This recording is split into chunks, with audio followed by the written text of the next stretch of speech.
একটি জায়গায় রেস্টুরেন্ট আগে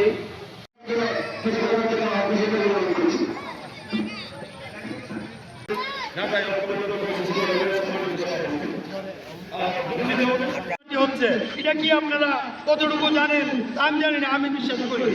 তবে আজকে এই সংক্ষিপ্ত বক্তব্যের ভিতরে আমি আপনাদের প্রত্যেকটা এই সচেতন ব্যক্তির কথা শুনে তারপরে আমরা ইনশাল্লাহ কর্তৃভাবে আমরা এটার পদক্ষেপ নেব। এই মাসেক আগে অত্র থানার বাসুদেব ইউনিয়নে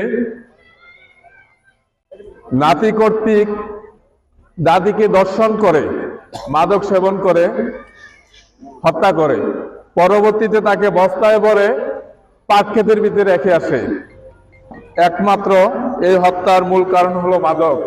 প্রবাসী কল্যাণ সংগঠনের পক্ষ থেকে আমি বলতে চাই যে পরবর্তীতে আমাদের গ্রামের মুরব্বীদেরকে নিয়ে যে কমিটিগুলো আলোচনা হয়েছে সেই কমিটিগুলো যেন ওনারা যেভাবে করা দরকার সেভাবে করে। এজন্য আমরা যদি সবাই ঐক্যবদ্ধ হয় এবং এটা একটা সুন্দর ফর্মুলা নিয়ে আমরা আগাই, তাহলে ইনশাআল্লাহ আমরা পিছপা হব না এবং আমরা আমাদের নাটাই গ্রামকে আমরা মাদক মুক্ত এবং নেশামুক্ত করতে পারবো। কিন্তু তার জন্য আমাদেরকে সময় দিতে হবে, চিন্তা করতে হবে। সেমিনার যেন আমাদের সারা জীবনের জন্য এই নাটাই গ্রাম থেকে মাদক একেবারে দূর করতে পারি, সেই জিনিসটা নিয়ে আমরা অবশ্যই চিন্তা করতে হবে। আর আমাদের এই সরকারও আমাদের এই মাদক বিরোধী খুব ভয়াবহভাবে চিহ্নিত করেছেন। এটা একটা বড় সমস্যা, এই সমস্যাটা চিহ্নিত করেছেন। এটাকেও আইনগতভাবে আমাদের সরকার সহযোগিতা দিচ্ছে।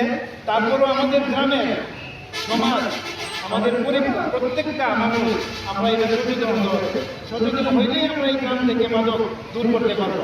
আমাদের যুব সমাজ, আজকে ছাত্র সমাজ এমন এক জায়গায় যে পড়ছে, বিগত দিনে যে নাটাই যে জব্দ হয়েছে তারই উপলক্ষে যদি আমরা বিচার করে বাইর করেন দেখা যাবে মাদকের কারণে হয়েছে। আরও যে সমস্ত ঘটনা যারা মাদক আসক্ত তারা কিন্তু নিজেরা বুঝে না, আমরা বলছি